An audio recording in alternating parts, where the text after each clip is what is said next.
Assalamualaikum warahmatullahi wabarakatuh.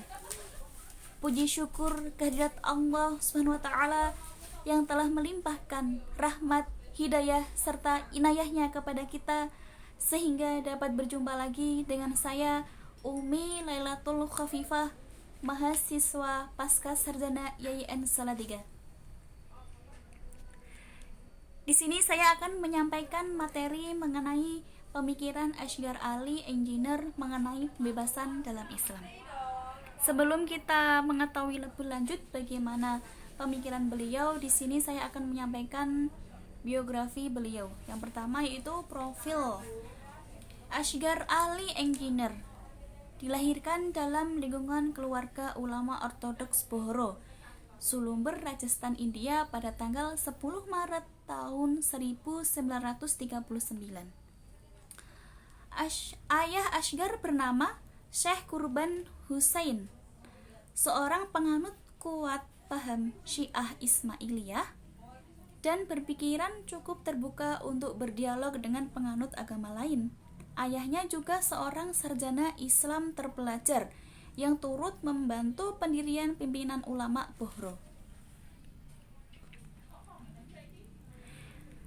Asghar Ali hidup di tengah kemelut pergolakan etnis, konflik agama, pertikaian politik, dan kesenjangan ekonomi di India. Menolak untuk berhijrah ke Pakistan pada saat itu, pada saat terjadinya pemisahan antara India dan Pakistan. Asghar Ali tetap tinggal di India, bahkan dengan penuh keyakinan akan menemukan jalan keluar dari segala kemelut yang dihadapi. Asghar Ali dilahirkan dalam masa eksploitasi kotor atas nama agama. Dengan tekun ia mempelajari literatur keagamaan dari berbagai sumber yang ditulis oleh kalangan Islam maupun Barat, baik dari kalangan tradisional maupun modern. Keterpaduan upayanya dalam mempelajari agama ditambah dengan pengalaman hidupnya yang berhadapan dengan serangkaian eksploitasi membuatnya menjadi seorang pemikir sekaligus aktivis yang berpandangan liberal, revolusioner, dan demokratis. Kemudian latar pendidikan dan perjalanan karir Asghar Ali Engineer. Pada masa kecilnya, Asghar Ali mendapat pendidikan bahasa Arab, tafsir, hadis, dan fikih dari ayahnya, dan selanjutnya mengembangkannya sendiri.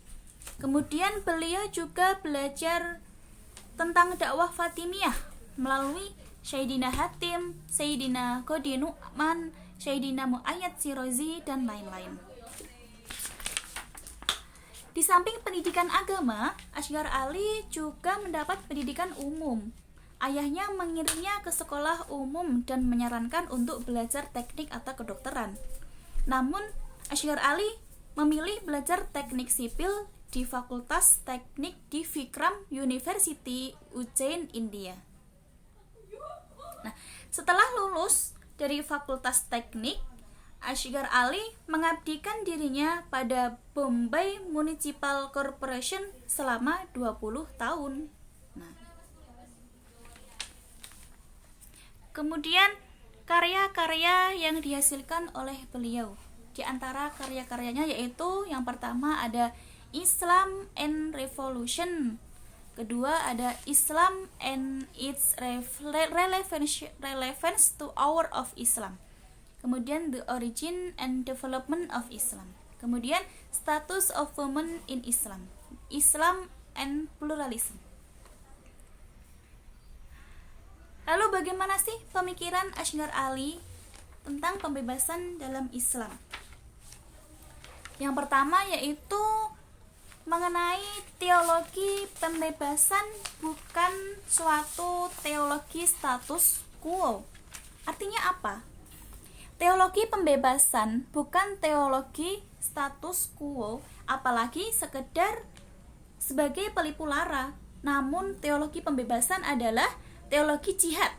Jihad atau perjuangan dalam Islam harus dimengerti secara lurus dan murni yaitu perjuangan di jalan Allah yang secara gigih berupaya untuk menegakkan kebenaran dengan cara menghapus kebatilan dan mencegah kezaliman.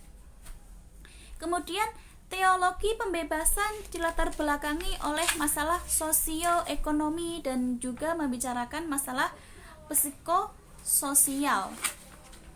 Teologi pembebasan di sini struktur sosial sangat menindas dan harus diubah sehingga menjadi lebih adil dengan perjuangan yang sungguh-sungguh. Optimis membutuhkan kesabaran yang luar biasa dan keyakinan yang kuat. Sebab secara psikologis, masyarakat yang hidup dalam lingkungan yang menindas akan cenderung frustasi, pesimis, suka jalan pintas, dan lemah keyakinan. Kondisi psikis semacam ini harus diatasi dengan munculnya keyakinan teologis yang kuat, agar mendorong mereka untuk giat mengubah nasibnya sendiri tanpa rasa frustasi, dan menjadikan sumber motivasi kaum tertindas untuk mengubah keadaan mereka dan menjadikan kekuatan spiritual untuk mengomunikasikan dirinya secara berarti dengan memahami aspek-aspek spiritual yang lebih tinggi. Kemudian teologi pembebasan dilandasi oleh ajaran-ajaran Islam yang dasar-dasarnya terdapat pada isi kitab suci Al-Quran. Kemudian teologi pembebasan sangat menekankan pada aspek praksis, yaitu kombinasi antara refleksi dan aksi, iman dan amal. Ia merupakan produk pemikiran yang diikuti dengan praksis untuk pembebasan. Jadi teologi pembebasan berupaya untuk menjadikan mereka yang lemah dan tertindas menjadi makhluk yang independen dan aktif. Karena hanya dengan menjadi manusia yang aktif dan merdeka, mereka dapat melepaskan diri dari belenggu penindasan. Kemudian, engineer itu mentransformasikan 3 konsep kerangka praksis teologi pembebasan, yaitu konsep tauhid, konsep iman, dan konsep jihad. Islam bermaksud membebaskan manusia dari penyembahan berhala. Nah, berhala di sini itu yang berwujud dalam bentuk kekuasaan, baik ekonomi, politik, bahkan ideologi dan agama yang semuanya sengaja diciptakan oleh manusia sendiri demi kepentingan sesaat. Kemudian Islam adalah sebuah agama dalam pengertian teknis dan sebagai pendorong revolusi sosial yang memerangi struktur yang menindas. Tujuan dasarnya yaitu persaudaraan yang universal, kesetaraan dan keadilan sosial. Kemudian di sini engineer menyebutkan pokok-pokok pemikirannya mengenai pembebasan dalam Islam, yaitu pertama, mengenai hubungan antara akal dan wahyu yang saling menunjang. Kedua, mengenai pluralitas dan diversitas agama sebagai keniscayaan. Ketiga, mengenai watak keberagaman yang tercermin dalam sensitivitas dan simpati terhadap penderitaan kelompok masyarakat lemah.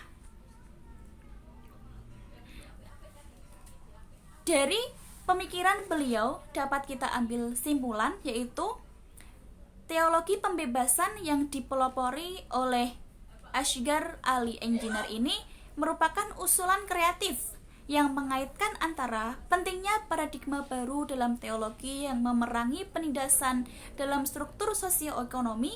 Paradigma ini dilatar belakangi oleh banyaknya fenomena arogansi kekuasaan, ketidakadilan, penindasan terhadap kaum lemah, pengekangan terhadap aspirasi masyarakat banyak, diskriminasi kulit, bangsa atau jenis kelamin, penumpukan kekayaan dan pemusatan kekuasaan dalam realitas masyarakat kontemporer. Sekian yang dapat saya sampaikan, kurang lebihnya saya mohon maaf. Akhirul kalam, wassalamualaikum warahmatullahi wabarakatuh.